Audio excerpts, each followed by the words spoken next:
Bio का जो chapter है नियंत्रण एवं समन्वय, control and coordination, control and coordination. तो हेडिंग से ही जो शीर्षक दिया हुआ है उसी से कुछ अनुमान लग जा रहा है कि इसमें हमें पढ़ना क्या चीज है। नियंत्रण नहीं एवं समन्वय, समन्वय का मतलब होता है तालमेल। क्या चीज? तालमेल। अब इसको कुछ ऐसे समझते हैं हम लोग। मान लो कहीं आप जाते हो और अचानक आपको कांटा चुभ जाता है पैर में। अचानक आप कहीं जाते हो और आपको पैर में कांटा चुभ जाता है तो फटाफट पैर को खींचते हो, और यदि कांटा है कि क्या चीज है, यदि इस चीज को नहीं देखते हो, सिर्फ फील करते हो कुछ चुभ गया नहीं, तो फिर आप हो सकते हो कि दिमाग में आपके कई तरह के चीजें चलना चालू हो जाए। आप ये भी सोच सकते हो कि कहीं हमको सांप तो नहीं काट लिया। यदि ये फीलिंग होगा कहीं सांप काट लिया तो फिर आप पूरी तरह से नर्वस हो जाओगे। नहीं, पूरी तरह से क्या हो जाएगा? नर्वस हो जाओगे। अरे बाप रे, सांप काट लिया, नहीं अब आगे क्या होगा। तो फिर वहां से आपको एक मैसेज आता है कि पहले देखो तो ठीक से कि सांप है कि कोई कील वगैरह चुभा हुआ है कि क्या चीज है।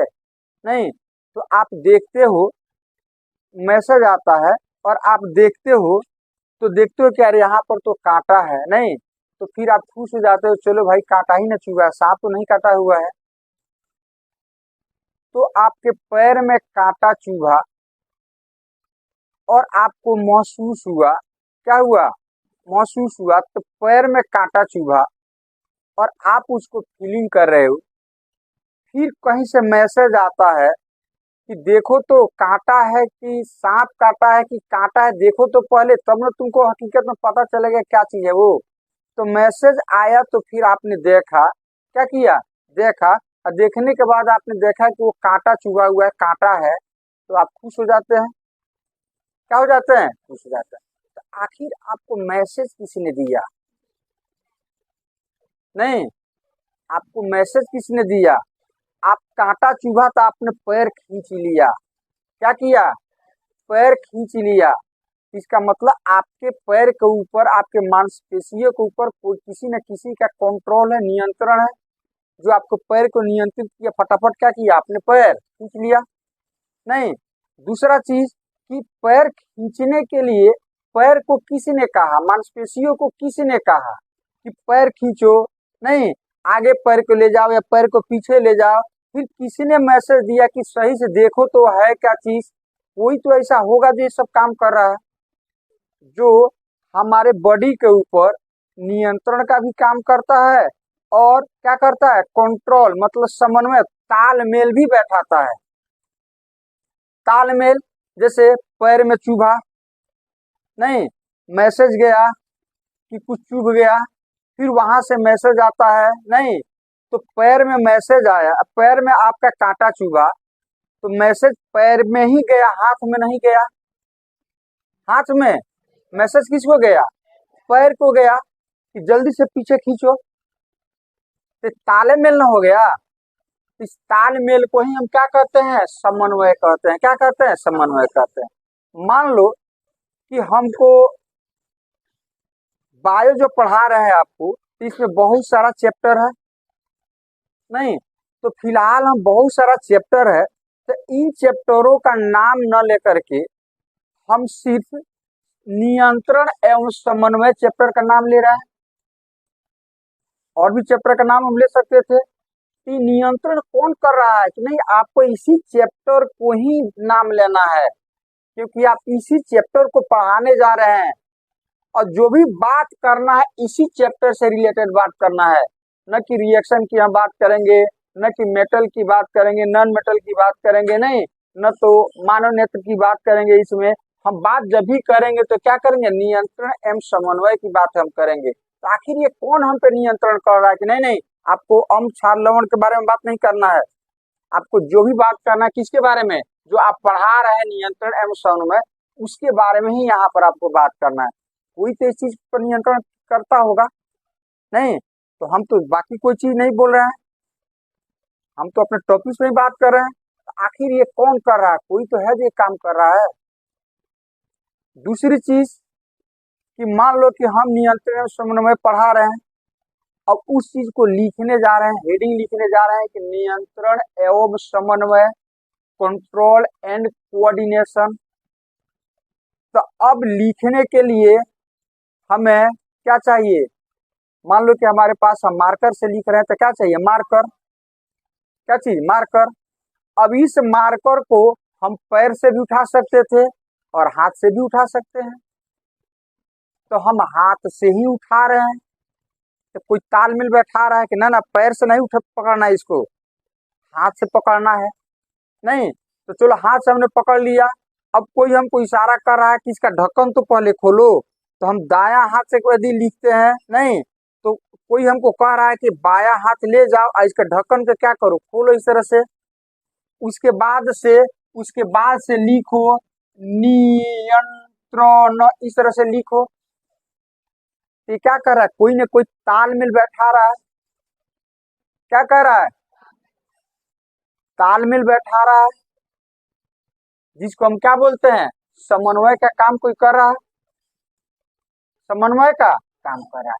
तो नियंत्रण एवं समन्वय जो हो गया, कोई है जो ये सब काम हम पर, कोई नियंत्रित भी कर रहा है, हमारे ऊपर नियंत्रण भी रखा हुआ है, और तालमेल भी क्या कर रहा है?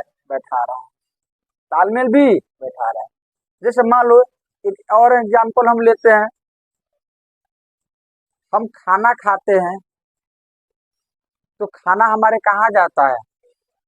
आमाशय में जाता है, छोटी आंत में, वहां पर पचता है, और पचने के बाद कहाँ पर चला जाता है? कोशिका में।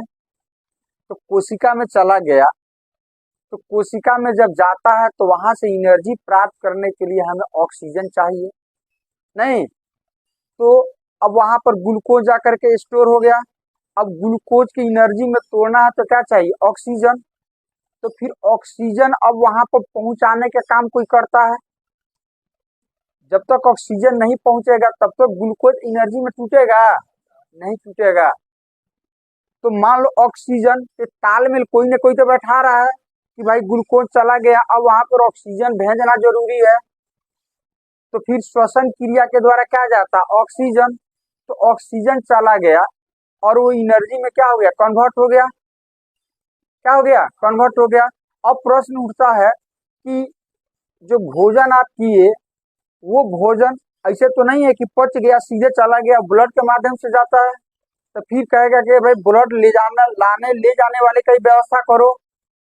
तो इसके लिए कौन है? हार्ट है। कौन है?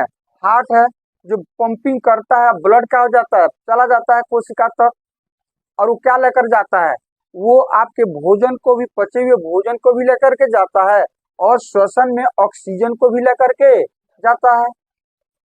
ठीक है, वहां से फिर CO2 उत्सर्जित पदार्थ बनता है, तो बॉडी में रहेगा तो हानि करेगा। तो फिर उसको बाहर निकालना है, तो निकलने के लिए कौन सा अंग है? उत्सर्जन अंग। जैसे किडनी हो गया, क्या हो गया? किडनी। तब किडनी का व्यवस्था करो ताकि ये सब निकल जाए, नहीं तो ऐसे ही मर जाएगा ये। तो ये सब नियंत्रण और क्या चीज है? समन्वय है, जो कोई न कोई हमसे करवा रहा है, कर रहा है। तो आज इस चैप्टर में हम इन्हीं चीजों के बारे में पढ़ने वाले हैं कि ये सब काम कौन करता है। तो नियंत्रण क्या है, समन्वय क्या है, लगभग समझ में आ गया होगा? नहीं, समझ में आ गया होगा। अब हम बात करते हैं, ये जो काम करवाता है, ये 3 चीजें मिलकर के काम करवाता है। कितनी चीजें? 3 चीजें मिल करके, सॉरी 2 चीजें मिल करके काम कराता है। एक को हम बोलते हैं तंत्रिका तंत्र, मतलब नियंत्रण एवं समन्वय का कार्य जो होता है, नियंत्रण नियंत्रण एवं समन्वय समन्वय कंट्रोल एंड कोऑर्डिनेशन का ये काम जो होता है, ये काम जो होता है दो चीजों द्वारा होता है। ये काम, ये करो, ये मत करो, वो मत करो, ये बोलो, वो बोलो, कंट्रोल कंट्रोल, तालमेल बैठाओ, ये सब काम जो होता है दो चीजों के द्वारा होता है। एक को हम कहते हैं तंत्रिका तंत्र। क्या बोलते हैं? तंत्रिका तंत्र। धीरे धीरे हम लोग पढ़ेंगे कि तंत्रिका तंत्र क्या होता है। नहीं, तंत्रिका तंत्र जिसको नर्वस सिस्टम बोलते हैं। क्या बोलते हैं? Nervous system, nervous system. नहीं, और दूसरा होता है अंतःस्रावी ग्रंथियां द्वारा कुछ हार्मोन्स रिलीज होता है, वो हार्मोन्स कंट्रोल करते हैं। तो हम यहाँ पर सीधा सा लिख देते हैं हार्मोन्स। क्या लिख देते हैं? हार्मोन्स। क्या चीज? हार्मोन्स। तो किसी भी जीव में नियंत्रण एवं समन्वय का काम किसके द्वारा होता है? एक तो होता है तंत्रिका तंत्र के द्वारा, या हार्मोन्स के द्वारा, या दोनों के द्वारा। इन्हीं के द्वारा ये टोटल कार्य होता है। साइकिल चलाओ, मत चलाओ, नहीं, भागो, दौड़ो, ये सब काम कौन करवाता है? यही, या तो ये कराता है और नहीं तो ये कराता है।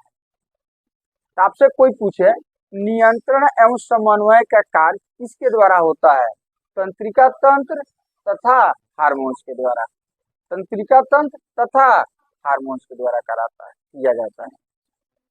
ठीक है, हार्मोन्स भी हम लोग पढ़ेंगे, इसी चैप्टर में पढ़ना, हम लोग को डिटेल्स में पढ़ना है। नहीं तो एक एक चीज पर हम लोग बारी बारी से क्या करेंगे? फोकस करेंगे। जैसे लगभग समझा दें तंत्रिका तंत्र, तो तंत्रिका तंत्र में आ जाएगा आपका ब्रेन, मस्तिष्क। रीढ़ की हड्डी के अंदर एक नलिका होती है धारी के जैसा, मतलब कि एक पतला नलिका होती है, रस्सी के जैसा होता है। रस किसके जैसा? रस्सी के जैसा, जिसको हम लोग बोलते हैं स्पाइनल कॉर्ड या मेरु रज्जु बोलते हैं। क्या बोलते हैं? तो तंत्रिका तंत्र में तीन चीज आ जाएगा। एक आ जाएगा आपका ब्रेन, मस्तिष्क। क्या आ जाएगा? मस्तिष्क आ जाएगा, ब्रेन आ जाएगा। नहीं, दूसरा आ जाएगा मेरु रज्जु, मेरु रज्जु आ जाएगा।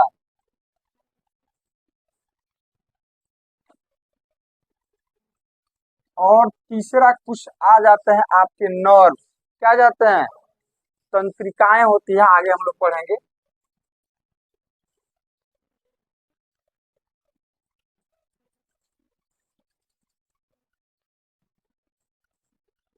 नर्व। नहीं, तो ये जो होता है तंत्रिका तंत्र में आ जाता है।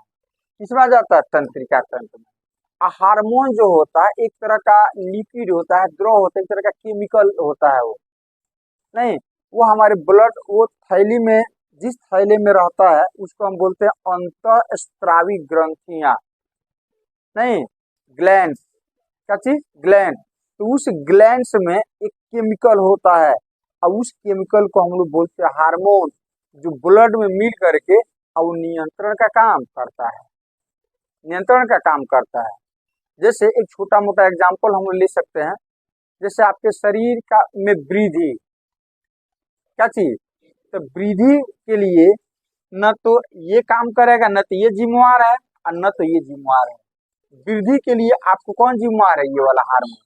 आपके बॉडी में कितना ग्रोथ होना चाहिए, कितना लंबाई होना चाहिए, वो निर्भर करता है। हार्मोन्स कई टाइप के होते हैं, नहीं, जिसमें एक होता है वृद्धि हार्मोन।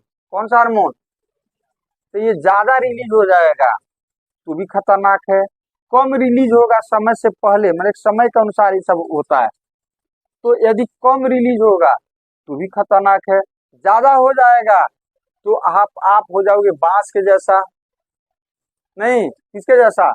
बांस के जैसा। पता चलेगा ना तो, हाँ, घर में घुस रहे हो, अब पता चलेगा कि ये, हाँ, वो जो क्या कहते हैं, जो दरवाजा होता है उसमें, वो तुम्हारे सर से बहुत तुमसे हाइट में बहुत छोटा रहेगा वो। तो फिर तुमको कहीं गाड़िए में घुसना घुसना घुसने, मान लो 8 फुट का हो गया, तब क्या होगा? उसके लिए स्पेशल गाड़ी बनवाना पड़ेगा बैठने के लिए, ऑर्डर से।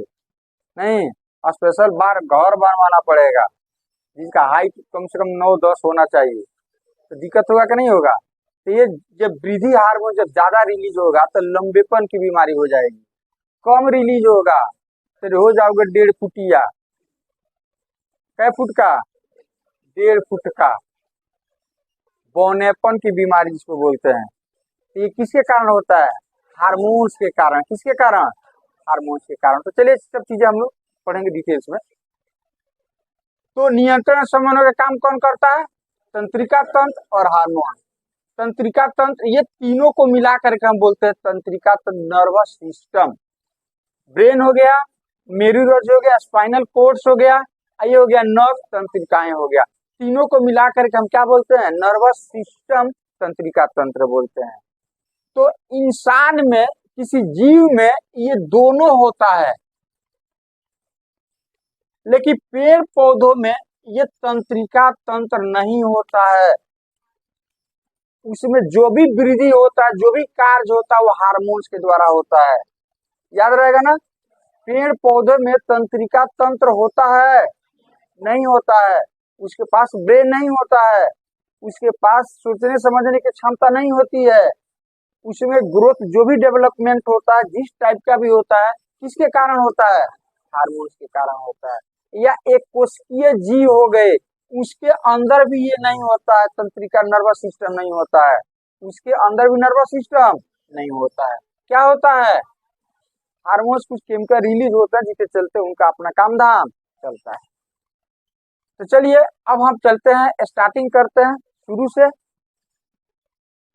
तो सबसे पहले अब हम बात कर लेते हैं, उद्दीपन किसको कहते हैं? उद्दीपन किसको कहते हैं? उद्दीपन, कैसीस?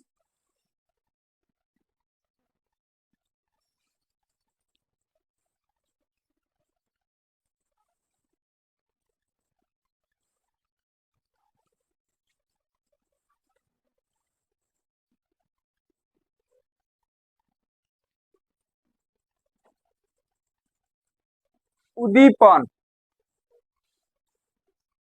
मान लो हम नहीं बोल रहे हैं तो भी आपको कुछ सुनाई देता है। उद्दीपन क्या होता है कि पर्यावरण में किसी तरह की कोई घटना घटती है, किसी तरह का कोई हलचल होता है,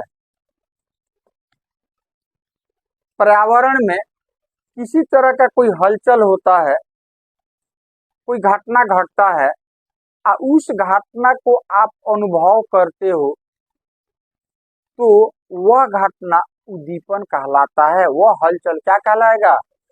उद्दीपन कहलाएगा। जैसे हम बोल रहे हैं, तो हम बोल रहे हैं तो ये हमारा जो पर्यावरण है, जो ये वायुमंडल है, इसको हम डिस्टर्ब कर रहे हैं। यहाँ के जो वायु है वो हम उसको हम धक्का दे रहे हैं। मुंह से जो एनर्जी निकल रहा है वो क्या कर रहा है? धक्का दे रहा है। कंपन जो हो रहा है, ऐसे करके क्या कर रहा है? धक्का दे रहा है। तो धक्का देने का मतलब क्या होना? डिस्टर्ब होना। नहीं, तो हम माध्यम को, पर्यावरण को क्या कर रहे हैं? डिस्टर्ब कर रहे हैं। नहीं, जब डिस्टर्ब करते हैं तो इसे करते करते करते करते करते आपके कान तक जा रहा है। नहीं, और आपके कान में डायफ्राम है, झिल्लियां है, वो वाइब्रेट करती है। क्या करती है? वाइब्रेट करती है। और वाइब्रेशन जब होता है तो वो मैसेज जाता है ब्रेन तक, और ब्रेन उसका विश्लेषण करता है और फिर बताता है कि सामने वाला आदमी ये चीज बोल रहा है। उसको उसको हम क्या करते हैं? फील करते हैं। तो हमारे द्वारा बोलना, पर्यावरण को हमने डिस्टर्ब किया बोल करके, और उस चीज को आप क्या कर रहे हो? फील कर रहे हो। तो हमारा बोलना उद्दीपन है। क्या चीज है? क्यों? क्योंकि हम पर्यावरण को डिस्टर्ब कर रहे हैं। नहीं, और वो डिस्टरबेंस आपको सुनाई दे रहा है, तो इसका मतलब क्या है? उद्दीपन है। वो क्या चीज है? उद्दीपन है। जैसे मान लो रात है, अचानक हम टॉर्च जलाते हैं, तो हमने क्या किया? पर्यावरण को डिस्टर्ब किया। नहीं, पर्यावरण में कुछ घटना घटा, वो घटना क्या चीज है? लाइट का जलना। अचानक लाइट क्या हो गया? जल गया। लाइट जला और आपका नींद खुल गया, मतलब आपने उसको क्या किया? फील किया। क्या किया? तो ये प्रकाश का जलना क्या कहलाएगा? उद्दीपन। प्रकाश का जलना कौन सी कहलाएगा? उद्दीपन कहलाएगा। तो मेरे ख्याल से उद्दीपन समझ में आ गया होगा। जब किसी माध्यम को हम डिस्टर्ब, पर्यावरण में किसी तरह की घटना घटती है, पर्यावरण में, जैसे मान लो कि हमने ऐसे ताली बजाया, सबका ध्यान मेरे तरफ आ गया, तो हमने क्या किया? पर्यावरण को डिस्टर्ब किया नहीं, और उस डिस्टर्बेंस को आपने क्या किया? फील किया, अनुभव किया। तो इसका मतलब ये क्या है? उद्दीपन। क्या चीज? उद्दीपन इसको कहते हैं। तो आपसे कोई पूछे कि उद्दीपन क्या है, तो पर्यावरण को डिस्टर्ब करने से या पर्यावरण में किसी तरह की घटनाएं घटती है, पर्यावरण में किसी तरह का हलचल होता है, पर्यावरण में किसी तरह का हलचल होता है, और उस घटना को, उस हलचल को आप अनुभव करते हो, तो हम क्या कहते हैं उसको? उद्दीपन कहते हैं। क्या कहते हैं उसको? उद्दीपन कहते हैं। याद रहेगा।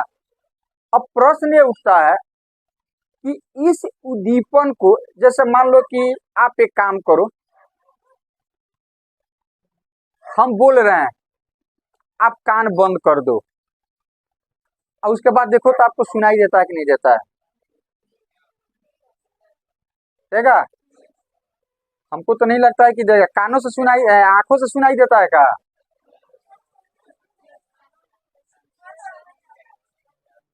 अरे कान बंद करने का मतलब इसमें क्या करो कि सीमेंट और रेती लेकर के उसको ये कर दो पूरा। तो बंद करने का मतलब बंद तो बंद, सुनाई देगा? नहीं तो बोलो, आंख से यदि सुनाई देता है तो बोलो। तो कान बंद कर लेने से जो हम बोल रहे हैं वो आपको सुनाई नहीं देगा। तो हमारा बोलना ध्वनि का उत्पन्न करना कहलाता है। तो ध्वनि किसके द्वारा हम सुनते, ग्रहण करते हैं? अच्छा चलो, आंख से तो नहीं सुनाई देगा। अच्छा, अब हम क्या कहते हैं कि आप आंख बंद कर लो और देखो तो जो हम लिख रहे हैं वो क्या चीज लिख रहे हैं? हाँ? दिखाई देगा? ये आंख बंद करके देखो तो दिन है कि रात है? आंख बंद करके, कान खुला रखना है, आंख सीध बंद कर लेना है नहीं। ठीक है, इसका मतलब हो गया, हम आपको ये बताना चाह रहे हैं कि जो, जैसे हमारा बोलना उद्दीपन नहीं, प्रकाश क्या है? उद्दीपन नहीं। तो इन चीजों को ग्रहण करने के लिए आपके बॉडी के अंदर खास अंग है। सब अंग से ये घटना आप फील नहीं कर सकते हो। हर घटना को फील करने के लिए अलग अलग क्या चीज है? अंग है। जैसे प्रकाश, तो आंख से ही उसको फील किया जा सकता है। तो प्रकाश को ग्रहण करने वाला अंग कौन है? आंख है। तो बाहर में कोई घटना घटता है जिसको हम उद्दीपन कहते हैं, तो उद्दीपन को ग्रहण करने के लिए जो हमारे शरीर में अंग होते हैं, ऑर्गन्स हैं, उसको हम कहते हैं ग्राही अंग। क्या कहते हैं? तो आपसे कोई पूछे रिसेप्टर ऑर्गन्स जिसको कहते हैं ग्राही अंग, तो आपसे कोई पूछे कि ग्राही अंग क्या है, तो पर्यावरण में किसी तरह का घटना घटता है, तो उस घटना को ग्रहण करने वाले जो अंग हैं, उस अंग को ही हम कहते हैं ग्राही अंग, या उद्दीपन को ग्रहण करने वाले अंग क्या कहलाते हैं? ग्राही अंग कहलाते हैं। याद हो गया? तो ग्राही अंग किसको? उद्दीपन समझ में आ गया कि पर्यावरण में किसी तरह का हलचल होता है, किसी तरह की घटना घटती है, और उस घटना को यदि आप फील करते हो, अनुभव करते हो, तो वह घटना क्या कहलाएगा? उद्दीपन कहलाएगा। मान लो अमेरिका में बम ब्लास्ट हो रहा है, तो क्या वो आपके लिए उद्दीपन है? आप थोड़ा ना उसको फील कर रहे हो, नहीं कर रहे हो। तो जो आप फील कर रहे हो, जो घटना घटा है, उस चीज को आप फील करो, वो आपके लिए उद्दीपन होगा। क्या होगा? और उस उद्दीपन को ग्रहण करने के लिए हमारे बॉडी में जो अंग है, जो विशेष अंग है, उस अंग को हम क्या कहते हैं? ग्राही अंग कहते हैं। क्या कहते हैं? ग्राही अंग कहते हैं। तो ये हो गया हमारा, नेक्स्ट हो गया ग्राही अंग। ग्राही अंग नहीं, रिसेप्टर्स ऑर्गन्स। ग्राही अंग, ग्रहण करने वाला अंग क्या है? ग्राही अंग। ग्रहण करने वाला अंग ग्राही। तो ग्रहण करने वाले अंग जो होते हैं ना, जिसे ग्राही अंग कहते हैं, तो ग्राही अंग हमारे बॉडी में 5 है, जिसे हम ज्ञानेंद्रियां भी कहते हैं।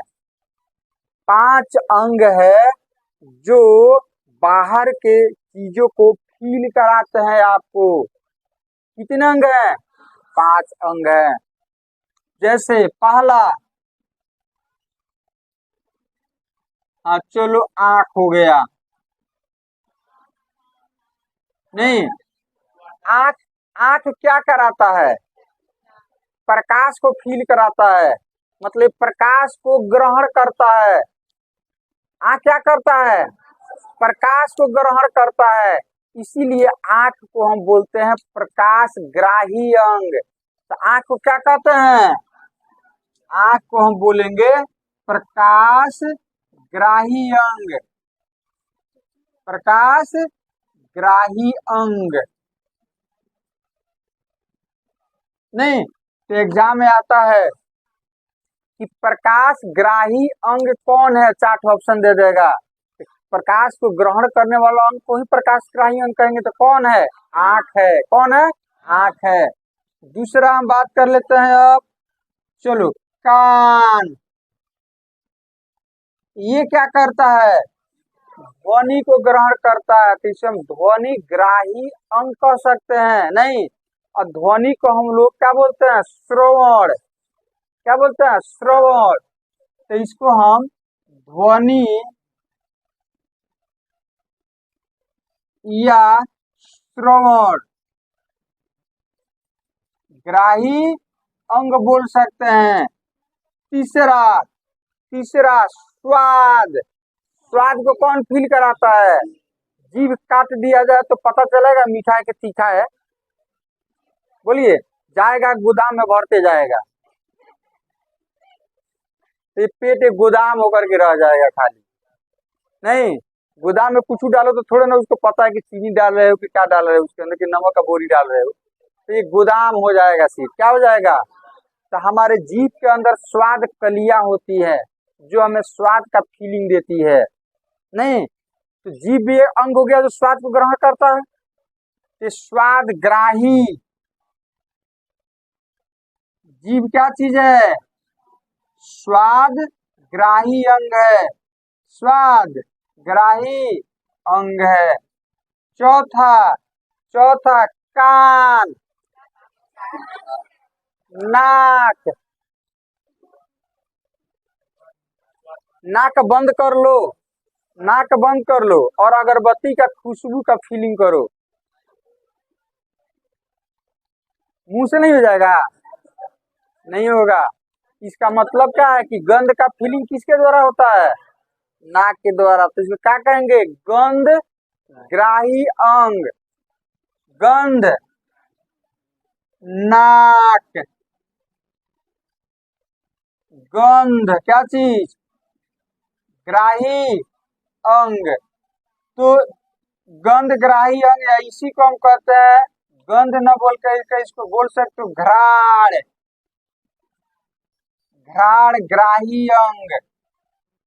घ्राण ग्राही अंग। नहीं, तो नाक किस तरह का अंग है? किस तरह का ऑर्गन ग्राही अंग है? गंध को फीलिंग देने वाला, नहीं, गंध को ग्रहण करने वाला अंग है नाक। नहीं, और पांचवा हो गया, हाँ, त्वचा। क्या फीलिंग देता है? त्वचा क्या, किस चीज का एहसास दिलाता है? हाँ, गर्मी ठंडी का एहसास दिलाता है, मतलब तापमान का फीलिंग कराता है, टेम्परेचर का फीलिंग कराता है। कैसे कह रहे हैं कि अरे बाप रे अभी 40 डिग्री सी चल रहा है, अभी थोड़ा दिन में बारिश होना चालू हो जाए, हवा चले गया, अरे ठंडा लग रहा है, टेम्परेचर बहुत लो हो गया। नहीं, ये कौन फील कराता है? नाक, आँख, मुंह, कौन? हाँ, त्वचा। तो पांचवा ग्राही अंग कौन हो गया? त्वचा। क्या चीज? ये हो गया तापग्राही। क्या चीज? ताप ग्राही अंग हो गया। ताप ग्राही अंग हो गया। ताप ग्राही अंग हो गया। ठीक है, तो ग्राही अंग कितने हो गए? 5। जल्दी से याद करो। ग्राही अंग 5। कौन कौन पोपट को नहीं याद हुआ? ग्राही अंग 5। आँख, हाँ। चलिए, अब आगे हम बात करते हैं। अगला टॉपिक्स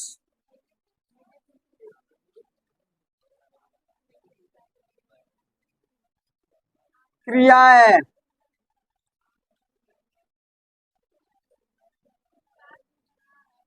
क्रियाएं का मतलब बायो का जो हम चैप्टर पढ़ रहे हैं, जो हमारे द्वारा क्रियाएं की जाती है, उस क्रिया की हम बात कर रहे हैं। वो ग्रामर का, व्याकरण की हम क्रिया की बात नहीं करते हैं। नहीं, क्रियाएं। क्रियाएं कितनी टाइप की होती है, चलो देखते हैं, फील करते हैं उसको। जैसे आप लोगों में बहुत ऐसे विद्यार्थी हैं जिसको नींद लगता है सुबह में, तो कहते हो कि नहीं जाएंगे पढ़ने, क्लास, सो जाते हैं। नहीं, तो इस चीज पे हमको एक गाना याद आ गया। कौन सा गाना? मैं चाहे ये करूं, मैं चाहे वो करूं, मेरी मर्जी। बहुत गाना चला था एक बार, याद है? बस पहली बार सुन जाइए। मैं चाहे ये करूं, मैं चाहे वो करूं, मेरी मर्जी। तो बस इस टाइप की क्रिया को हम कहते हैं। वो किस पर निर्भर करता है? इसका मतलब ये क्या मैसेज देता है कि मेरी इच्छा, मैं चाहे ये करूं, मैं चाहे वो करूं, मेरी मर्जी। मैं पढ़ने जाऊं या न जाऊं, गार्जियन चिल्लाते रह जाएंगे, मेरी मर्जी। मतलब कुछ काम वैसा होता है जो आपके इच्छा पर निर्भर करता है। यही नहीं आपको एहसास दिला रहा है। तो कुछ क्रियाएं वैसी होती है जो ऐच्छिक होती है, वो आपके इच्छा पर निर्भर करता है। तो हम पहला कह सकते हैं क्रिया में क्या लिख सकते हैं? ऐच्छिक क्रिया। कौन सा क्रिया? ऐच्छिक क्रिया। ऐच्छिक क्रिया वो आपके इच्छा के ऊपर निर्भर करता है। जैसे पढ़ना, लिखना, या मन करेगा तो पढ़ेंगे, नहीं करेगा तो नहीं पढ़ेंगे, वो आपकी इच्छा के ऊपर है। नहीं, हाँ, इच्छा करेगा तो लिखेंगे, नहीं इच्छा करेगा तो नहीं लिखेंगे। इच्छा करेगा तो खाएंगे, नहीं इच्छा करेंगे तो 2 दिन ऐसे ही रहेंगे। ये सब क्रिया क्या चीज है? ऐच्छिक क्रिया है। क्या चीज है? तो पढ़ना, लिखना, हाँ, पढ़ना, लिखना, नहीं तो बहुत सारा आ जाएगा, एंड सो ऑन, बहुत सारा क्रिया आ जाएगा जो ऐच्छिक क्रिया है। क्या चीज है? ऐच्छिक क्रिया है। ठीक है। अच्छा, अब दूसरा उदाहरण हम लेते हैं। जैसे आप एक काम करो, श्वसन पर अपना नियंत्रण करके दिखाओ। श्वसन पर रोक करके देख लो इसको 2 मिनट, 3 मिनट। श्वसन, सांस, रोक करके देखो 2 मिनट। हाँ, 2 मिनट रोक करके दिखा दो।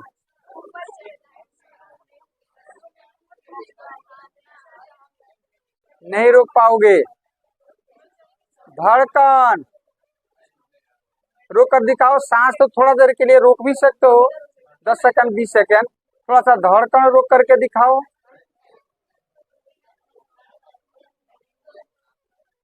बोलिए। ये आपके इच्छा के ऊपर निर्भर नहीं करता, ये कंटिन्यू चलते रहता है। पलक का झपकना, नहीं, वो आपके इच्छा के ऊपर निर्भर नहीं करता है। तो श्वसन, दिल का धड़कना, नहीं, पलक का झपकना, इस सब चीजों पर आपका नियंत्रण, इस क्रिया को आप ये आपकी इच्छा के ऊपर निर्भर करता है नहीं, तो फिर इसको क्या कहेंगे? अनैच्छिक। नहीं तो कुछ क्रियाएं वैसे होती है जो हमारे कंट्रोल से बाहर होता है, तो उस तरह के क्रिया को हम क्या कहते हैं? अनैच्छिक क्रिया, out of control, out of control, अनैच्छिक क्रिया, अनैच्छिक क्रिया, अनैच्छिक क्रिया कौन कौन हो गया? श्वसन, धड़कन, नहीं इसी तरह से बीपी, ब्लड प्रेशर, ये सब क्या हो जाएगा? अनैच्छिक क्रिया। ये अपने आप ही स्वतः ये होते रहता है, स्वतः होते रहता है। उसके बाद से तीसरा, कुछ क्रिया वैसे होता है जो आपके वो अनैच्छिक होता है, लेकिन वो क्रिया कुछ दूसरे टाइप का होता है। जैसे मान लो आप पढ़ रहे हो, नहीं आप पढ़ रहे हो, अब कोई दोस्त आपका आपके पीछे से क्या किया कि एकदम गरम लोहा जो है रोड गरम करके पीछे से सटा दिया।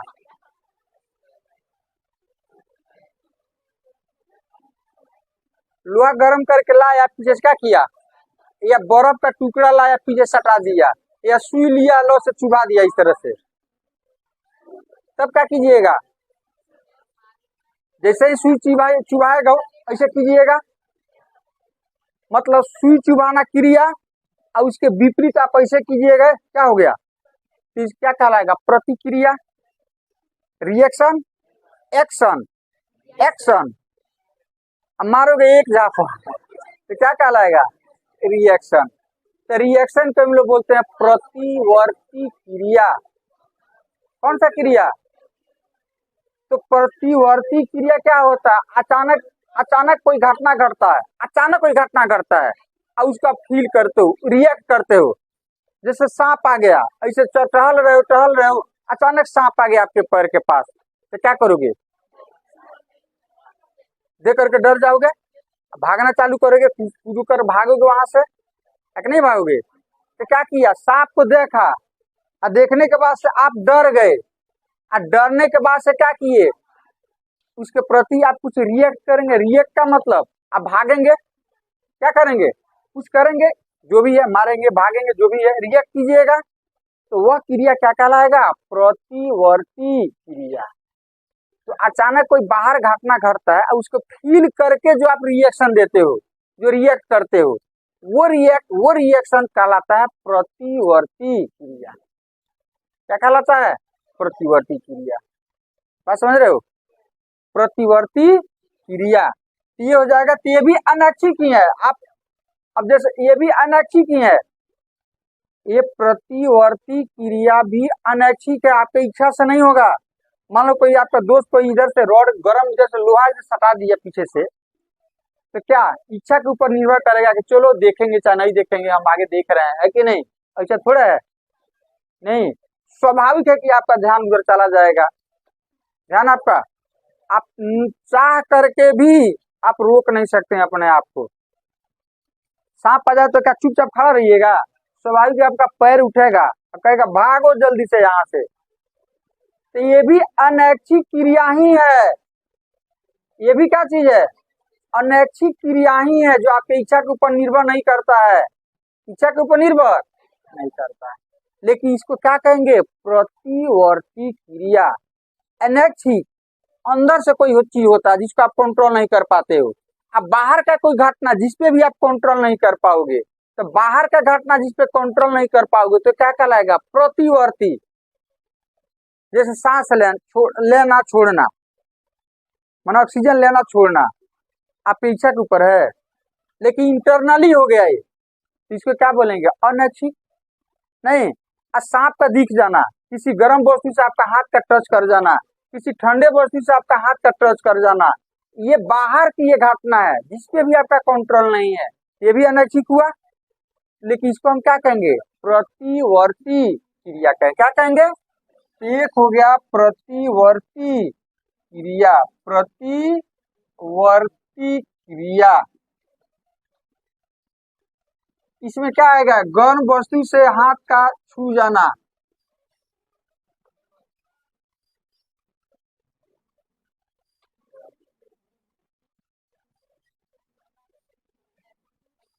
हाथ का छू जाना, टच होना, हाथ का टच, हाथ का टच होना, ये क्या कहलाएगा? अचानक सांप का सामने आ जाना, अचानक सांप का सामने आ जाना,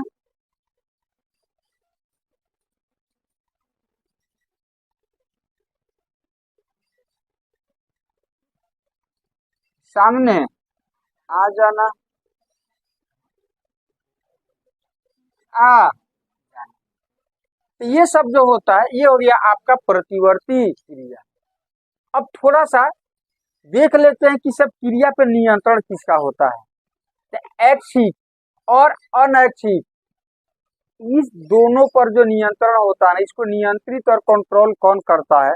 तो ये दोनों पर नियंत्रण मस्तिष्क का होता है, ब्रेन पर होता है। नहीं, हम पढ़ने जाए कि नहीं जाए, ये ब्रेन आपसे काम करवाता है।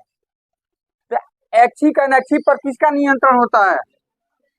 तो इस पे नियंत्रण होता है मस्तिष्क का, ब्रेन का।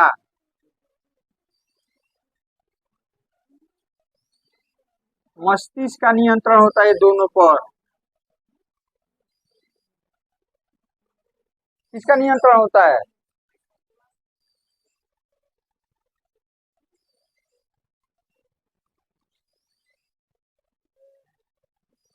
बंद करो उसको।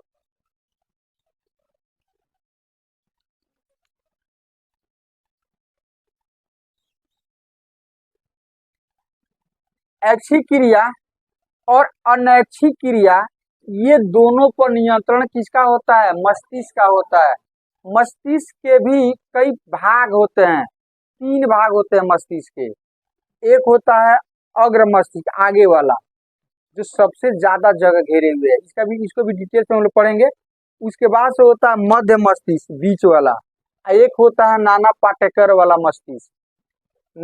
नाना पाटेकर का फिल्म देखे हो? फिल्मों नहीं देखता है, कोई भी काम सही से नहीं करते हो ना।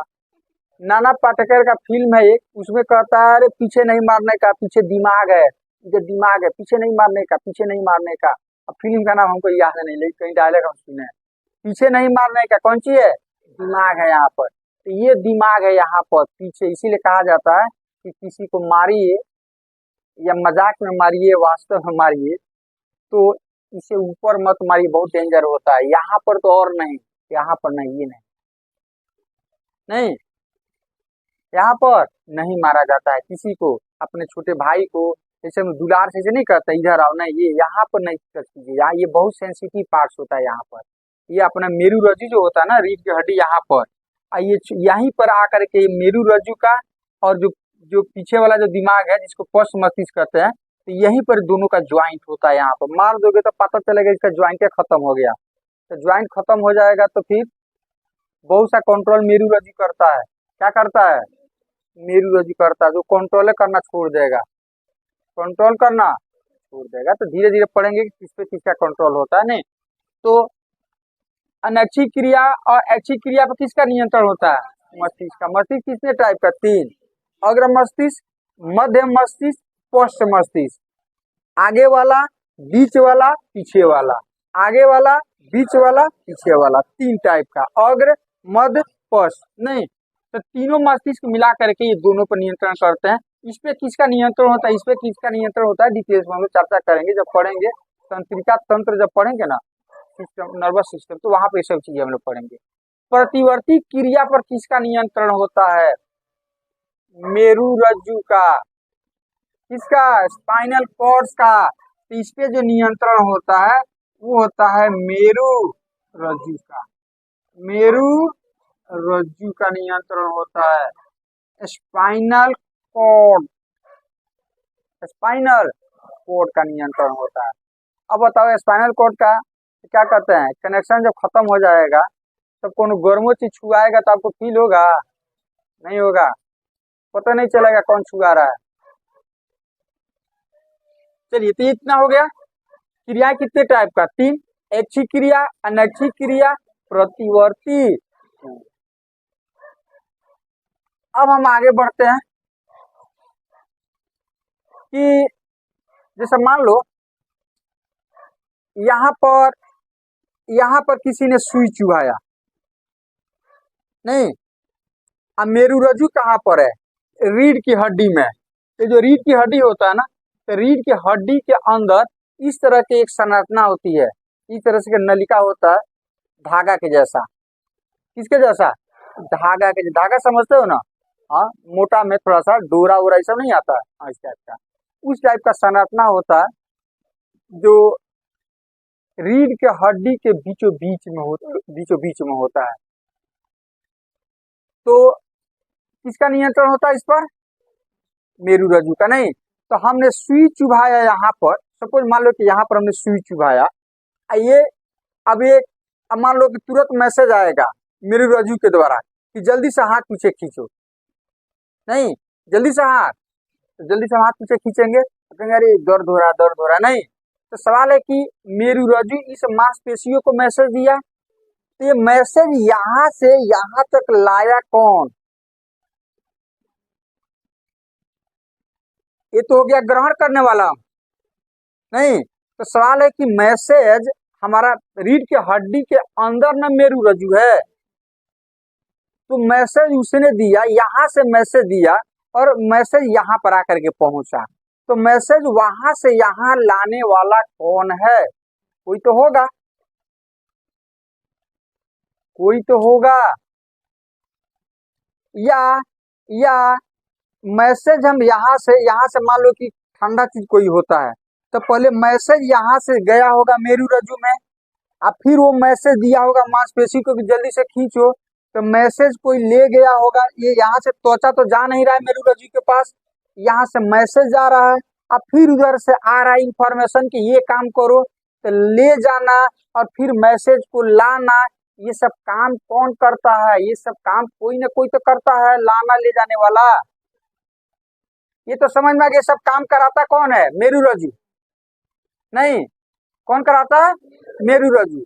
लेकिन मैसेज मेरुरज्जु तक जाएगा तब ना कुछ काम करेगा, तो मैसेज लेकर के जाता कौन है? जाता कौन है? जैसे हम बोल रहे हैं तो आपको सुनाई कैसे देता है? हम अपने मुंह के द्वारा सामने वाले कौन को धक्का दे रहे हैं, नहीं, बोल रहे हैं तो एनर्जी जो आ रहा है सामने वाले कौन को एनर्जी लेकर के वो आगे बढ़ रहा है, फिर अगला अपने से अगले वाले को धक्का देगा, अगला अपने से आगे वाले को धक्का देगा, इसे करते करते वहां तक पहुंच जा रहा है। तो सेम इसी तरह से हमारे बॉडी में छोटे पार्ट्स होते हैं जिसे हम कोशिका कहते हैं, सेल कहते हैं। क्या कहते हैं? सेल कहते हैं। तो कोशिका जो होता है दो टाइप का होता है, बहुत सारा टाइप का होता है, लेकिन फिलहाल 2 टाइप का, आगे जाइएगा बायोटा विशेष में पढ़िएगा, नहीं। तो कोशिका जो होता है 2 टाइप का होता है, एक होता है मांसपेशीय कोशिका जिससे हमारा मांस बना हुआ है, एक जिससे हमारा तंत्रिका तंत्र बना हुआ है। क्या बना हुआ है? तंत्रिका तंत्र बना हुआ है। तंत्रिका तंत्र कुछ ऐसे समझो उसको, आपके शरीर से मांस को निकाल दिया जाए और जितनी भी रक्त वाले धमनियां या जो सीरा है उसको निकाल दिया जाए, तो आपके शरीर में जो बचेगा, तो शरीर में क्या बचेगा? तो शरीर में जो बचेगा वो मतलब कि नलिका टाइप का या धागा टाइप के बहुत सारा संरचना आपको दिखेगा उसके अंदर। इस तरह का स्ट्रक्चर दिखेगा आपको, इस तरह का स्ट्रक्चर दिखेगा, इस तरह का आपके बॉडी के अंदर इस तरह का बहुत सारा स्ट्रक्चर दिखेगा, इस तरह का स्ट्रक्चर दिखेगा, इस तरह का स्ट्रक्चर दिखेगा। इसे तंतु या नलिका कह सकते हो, इस तरह का बहुत सारा नलिका तंतु दिखेगा। आपके बॉडी से मांस को हटा दिया जाए और जो ब्लड जिस नलिका से जाता है उसको हटा दिया जाए, फिर भी आपके शरीर में इस तरह का बहुत सारी नलिकाएं आपको इस तरह से दिखेगी। बहुत सारा नलिका या तंतु दिखेगा इस तरह से, इस तरह के नलिकाएं दिखेगी या तंतुएं इस तरह के दिखेगी, नहीं तो इन्हीं नलिकाओं और तंतुओं का हमारे बॉडी के अंदर जाल बिछा हुआ है। क्या बिछा हुआ है? जाल बिछा हुआ है। कैसे जाते हो कहीं मेला वगैरह में देखते हो, धागा बांध बांध के इसे लटकाए हुए रहता है, और जाते हैं हम लोग और खरीद करके हाथ में क्या करते हैं, बांध देते हैं, देखे हो ना। तो वैसे ही रस्सी के जैसा जो है ना हमारे बॉडी में जाल बिछा हुआ है। तो रस्सी न कह करके उसको क्या कहेंगे, नलिकाओं या तंतुओं का जाल बिछा हुआ है, और उसी जाल को हम कहते हैं तंत्रिका तंत्र। क्या बोलते हैं? तो सवाल है कि ये नलिकाएं हैं, ये भी छोटे छोटे पार्ट से मिलकर के बना है, क्योंकि जिसको काटा जा सके वो समझो कि मिला करके पार्ट से बना हुआ है। तो नलिका को हम काट नहीं सकते हैं इसको, तो ये भी छोटे छोटे टुकड़ों से मिलकर के बना है। और सबसे छोटा टुकड़ा जो होता है किसी जीवित प्राणी का, किसी जीव का, क्या कहलाता है? कोशिका सेल कहलाता है। मतलब कि हमारा मांस भी है, वो भी कोशिका से मिलकर के बना है। और ये तंत्रिकाएं है, ये वाला देखो नलिकाएं, ये नलिकाएं भी कोशिकाओं से मिलकर के बनी है। लेकिन नलिकाओं का जो कोशिका होता है, अर्थात तंत्रिका तंत्र का जो कोशिका होता है, इसी को तंत्रिका तंत्र बोलते हैं, नर्वस सिस्टम बोलते हैं। तो तंत्रिका तंत्र का जो कोशिकाएं होती है उसको हम लोग बोलते हैं तंत्रिका कोशिका या न्यूरॉन बोला जाता है। क्या बोला जाता है? सिर्फ कोशिका कहे तो क्या समझिएगा, मांसपेशियों वाली कोशिका, कोशिका बोले तो क्या समझिएगा, और तंत्रिका कोशिका बोले तब क्या समझिएगा, तंत्रिका तंत्र वाला कोशिका की हम बात कर रहे हैं। समझ में नहीं आ रहा? हमारे शरीर में दो टाइप के नलिकाएं को जाल बिछा हुआ है, एक जिसे ब्लड दौड़ता है, नहीं आता है जाता है, तो उसको आप हटा दो, मांस को हटा दो। तो एक टाइप के और नलिकाओं का जाल बिछा हुआ है जिसे ब्लड नहीं दौड़ता है, तो वही जाल हमारा कहलाता है कौन सी, नलिकाएं या तंतु। तो टोटल जाल को हम लोग बोलते हैं तंत्रिका तंत्र बोलते हैं। क्या बोलते हैं? Nervous system.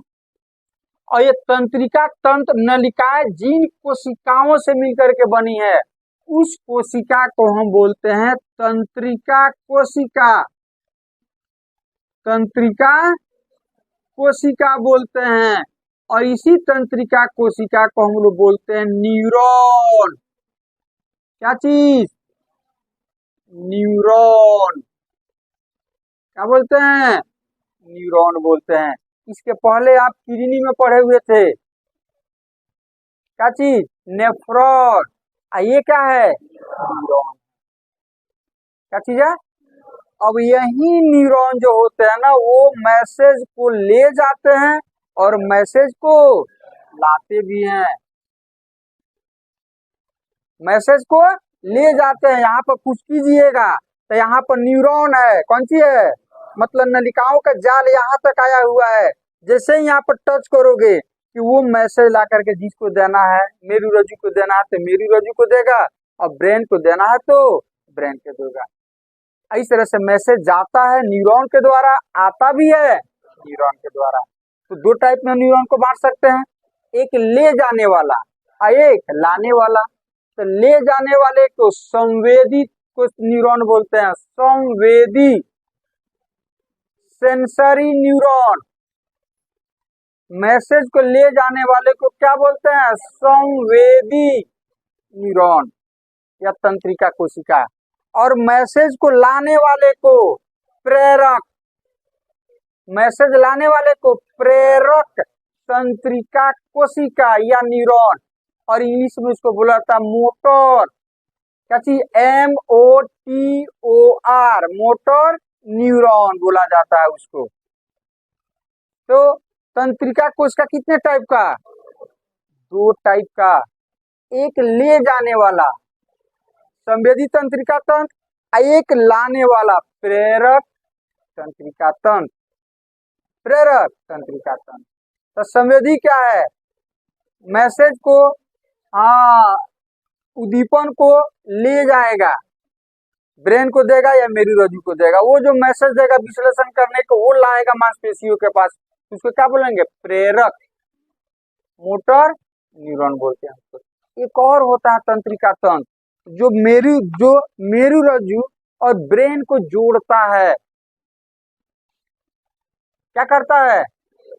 ब्रेन को जोड़ता है। ठीक है, तो फिलहाल दो ही टाइप का हम लोग को पढ़ना है, तीसरा आगे जाकर क्या कीजिएगा, पढ़िए।